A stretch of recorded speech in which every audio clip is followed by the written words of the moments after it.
પેલા આમલીની ચટણી હતી. આમલી ખજૂરની ચટણીમાં પપૈયાનું ખમણ અને લસણ અને મરચા આદુની પેસ્ટ. નાખી દો તો ભાઈ, એક તગારું નાખી દે ને બીજું ભરી લેજે.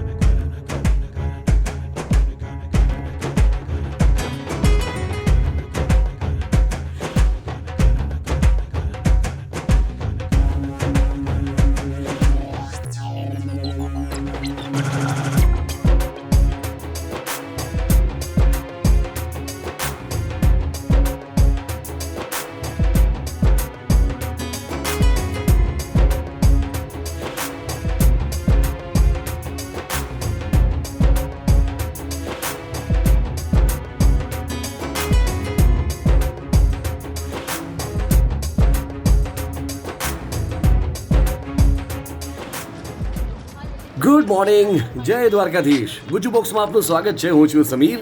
હવે તમને થતું હશે ગુડ મોર્નિંગ કેમ, આ તો રાતનો સમય છે. અરે ભાઈ, રાત નહીં, આ બહુ મોડી રાત એટલે કે બહુ વહેલી સવારનો સમય છે. આ પગની મોટી મોટી ટાપ ભરાતા જે ડગલા મંડાતા તમે જોઈ રહ્યા છો, એ યાત્રાળુઓ જઈ રહ્યા છે પગપાળા ભગવાન શ્રી દ્વારિકાધીશના મંદિરે હોળીનો ઉત્સવ ઉજવવા માટે. જોકે શૂટિંગ મંગળવાર મોડી રાતનું એટલે કે બુધવાર વહેલી સવારનું છે, પણ અહીંયા દરેક વિડીયોની, દરેક પંડાલની અલગ અલગ ખાસિયત છે, દરેકની પાછળ અલગ સ્ટોરી છે. એટલા માટે હું તમને અલગથી દેખાડી રહ્યો છું. એમાંનું એક છે આ જામનગર મિત્ર મંડળનું પંડાલ. અંદાજે 1000થી પણ વધુ લોકો અહીંયા આરામ કરી રહ્યા છે. અને અહીંયા એ જ્યારે ઉઠીને દ્વારકા તરફ રવાના થાય ત્યારે એને જમવા માટે, ખાસ કરીને નાસ્તો પાણી કરવા માટે ચાની સાથે ગરમા ગરમ ભજીયાની તૈયારીઓ થઈ રહી છે. અહીંયા એક સાથે 1000થી પણ વધુ લોકોના ભજીયા બની રહ્યા છે અને આખી રાતમાં હજારો લોકોના ભજીયા બનશે. અત્યારે તો આ બધી મરચાની કટિંગની પ્રોસેસ થઈ રહી છે. હું તમને ઈચ એન્ડ એવરી પ્રોસેસ દેખાડવાનો છું, કઈ રીતે 1000 લોકોના ભજીયા બનતા હશે. ખાસ કરીને ફુલવડા અને બટેટાની પતરી. આ તમે જોઈ શકો છો, એક તરફ મેથીનો ઢગલો પડ્યો છે, બીજી તરફ પાલકનો ઢગલો પડ્યો છે, વચ્ચે મોનથાળ. દોસ્તો, પ્રોસેસ બહુ લાંબી છે, એટલા માટે મારે થોડું ફાસ્ટ ફોરવર્ડ કરવું પડશે. પણ હા, તમને પ્રોસેસ હું આખી બતાવીશ, સમજાવવાની પણ કોશિશ કરીશ. પણ ફિલહાલ તો આ બધી પ્રોસેસને કટ ટુ કટ ફાસ્ટ ફોરવર્ડમાં જવા દઈએ. આ આંબલી ખજૂરની ચટણી, જેને ઝેરવા માટે પણ એક મશીનની જરૂર પડે. ઓલમોસ્ટ 50થી 60 કિલો જેટલી ચટણી એક સાથે તૈયાર થઈ રહી છે, તમે જોઈ શકો છો. અને એની સાથે જ બરોબર છે અહીંયા બાજુમાં ઘોરવું, કે જેની બનશે છાશ. ઓલમોસ્ટ એક તપેલામાં 250 લીટર જેટલું ઘોરવું જે છે એ રાખવામાં આવ્યું છે. અહીંયા ટોટલ 500 લીટર જેટલું ઘોરવું હાલ છે, જેની છાશ બનશે.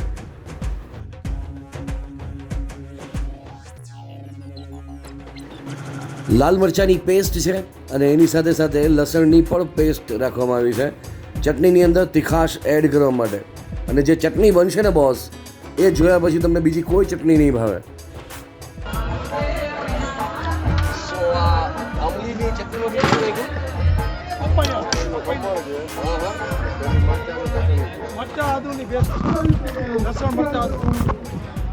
સો પેલા આમલીની ચટણી હતી, આમલી મેથી પાલકના, મેથી પાલક, કોથમરી, મરચા, આદુ, લસણ.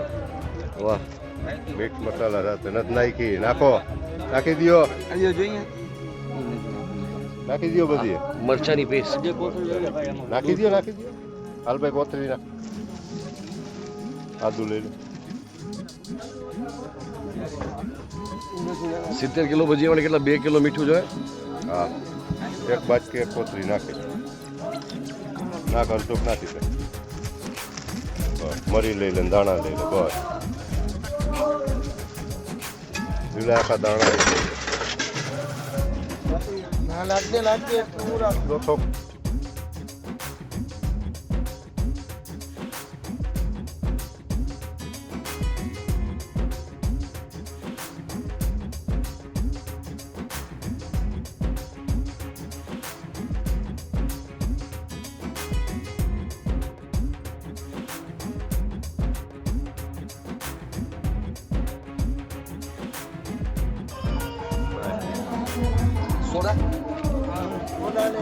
દાજીના બોલને લીંબુ.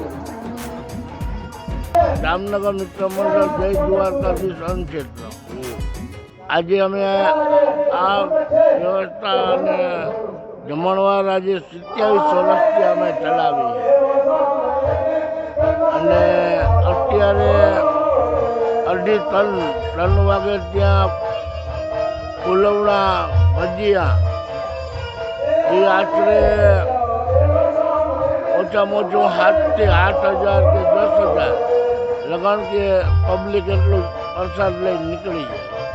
મારું મંડળ જામનગરનું જય દ્વારકાધીશ મિત્ર મંડળ છે અને બધાય સમાજના મિત્ર મંડળ સાથે અને અમારી આગેવાની જયંતિભાઈ ધારાવિયા તરીકે આ આગેવાની કરે છે અને દર વખતે અમે 10 દિવસ આ કેમ્પ હોય છે અને હોળીના દિવસે અમે કેમ્પ બપોરે પૂર્ણ થાય છે અને દરરોજ સાદું ભોજન શાક રોટલી સંભારો અને મરચાં અને સવારમાં ભજીયા ગાંઠિયા અને મિષ્ટાન દરરોજ આ બધી આઈટમો જે પબ્લિકને યાત્રાળુઓને જે ભાવે એ પ્રમાણે એની ચોઈસ મુજબ અહીંયા અમે એનું નિરીક્ષણ કરી અને દર વખતે અમે અહીંયા આઈટમ બનાવીએ છીએ અને સાથે મળીને આ હોળી ઉત્સવ જે ઠાકોરજીનો પ્રસાદ છે એ બધા યાત્રાળુઓને અહીંયા અમે ભાવથી જમાડીએ છીએ અને ભાવથી બોલાવી અને અમે એને પૂરો પ્રસાદ અપાવીએ છીએ. અહીંયા રામા મંડળ અત્યારે ચાલી રહ્યું છે ને હવે રાત્રે 2 વાગે નાસ્તાની તૈયારીઓ પણ થઈ રહી છે. દરરોજ 2-2:30 વાગે દરરોજ નાસ્તાની તૈયાર થઈ જાય કારણ કે યાત્રાળુ છે ને રાત્રે ચાલવામાં વહેલી સવારે ચાલવા માટે ઘણો પ્રયત્ન કરતા હોય છે એટલે વધારે પડતા યાત્રાળુ વહેલી સવારે 2:30-3 વાગ્યાના સમયગાળામાં ચાલવાનું પસંદ કરતા હોય કારણ કે બપોરે તડકો હોય તો જરાક આરામ કરતા હોય છે. અમે વહેલી સવારે 2:30 વાગે અમારો નાસ્તાની તૈયારી સંપૂર્ણ તૈયારી થઈ જાય કે જ્યાં નીકળતા હોય તો ચા ટેબલ પર લાગી જાય. નાસ્તો જે બનાવવાનો છે એ પાવ બટેટા છે ભજીયા છે ગાંઠિયા મરચાં છે દરરોજ અલગ અલગ બનાવતા હોય છે એ સમયસર ચાલુ થઈ જાય છે.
નીકળ્યા છે અન્નક્ષેત્રમાં પ્રસાદ લઈ છે જ્યાંથી નીકળી દ્વારકા પગપાળા જાય છે હાલીને બસ ને જ્યાં અન્નક્ષેત્ર હોય ત્યાં પ્રસાદ લઈને આગળ નીકળીએ છીએ ને બહુ સરસ છે.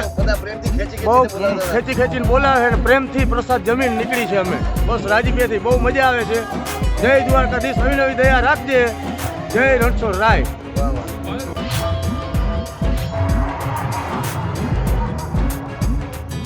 વાહ દૂધ સાચવવા માટે સારી એવી ટેકનિક અપનાવી છે. એક તો ખાડો કર્યો છે ખાડો કરી એમાં દૂધની કોથળીઓ રાખી માથે આ કંતાન અને એની ઉપર બરફ રાખી દીધો છે. એક જાતનું કુદરતી ફ્રીજ તૈયાર કરી દીધું છે અહીંયા દેશી ફ્રીજ. સો ગાઈઝ માત્ર પેટની ભૂખ ઠારવાનું નહીં પણ સાથે સાથે અહીંયા લોકોની હેલ્થની ઉપર ધ્યાન રખાય છે. એલોપેથી છે કે બધી હોમિયોપેથી આવે છે? કોઈ આમ પેશન્ટ્સ આમ તકલીફ પડી હોય કેવા વધારે શેની તકલીફ આવતી? થાકો લાગ્યો હોય હાથ પગ દુખતા હોય એના માટે કોઈ ઉલટી થતી હોય કોઈ ઉછાળા ઝાડા થયા હોય એના માટે. સો ફ્રેન્ડ્સ, આ વ્લોગને હવે અહીંયા કમ્પ્લીટ કરીએ. ઓલમોસ્ટ એક જ રાતની અંદર આ 5મો વ્લોગ બની ગયો છે અને આશા રાખું છું કે તમને અહીંની સેવા પણ ગમી હશે. રાત્રે 2-2:30 વાગ્યાની આસપાસ ગરમા ગરમ ભજીયા બનાવી અને લોકો જે સવારના અહીંથી 2:30 વાગે દ્વારકાધીશના મંદિર તરફ પ્રયાણ કરે છે, પદયાત્રા પોતાની કન્ટિન્યુ કરે છે, એમને સવારના ચા નાસ્તો કરાવીને અહીંથી વિદાય આપે છે. અને સાથે સાથે જે લોકોને કોઈ તકલીફ પડી હોય પદયાત્રા દરમિયાન તો એમની દવાઓનું પણ ખાસ ધ્યાન રાખવાનું છે. મળીએ છીએ નેક્સ્ટ વિડીયોમાં દ્વારકાધીશના મંદિરે જઈને. ત્યાં સુધી સ્ટે બ્લેસ્ડ. જય જય ગરવી ગુજરાત, જય દ્વારકાધીશ, જય હિન્દ.